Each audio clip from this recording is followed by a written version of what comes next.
IFM News. Kasabay ng sunod-sunod na oil price hike sa bansa, malaki ang taas presyo ng LPG o liquefied petroleum gas ang nararanasan sa lungsod ng Kawayan ngayong buwan ng Setyembre.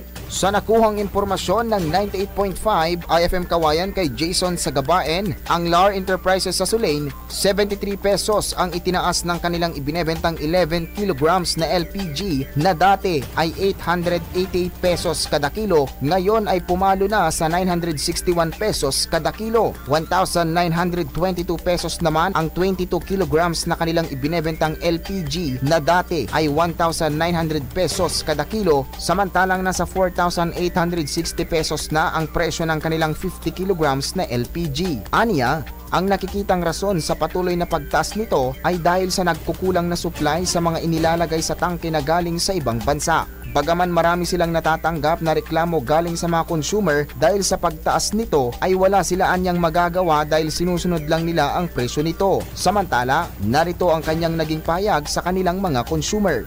Alam po naman natin na nagtaas po lahat ng presyo natin. Pero inaano pa naman po namin na ang sabi is good quality po siya.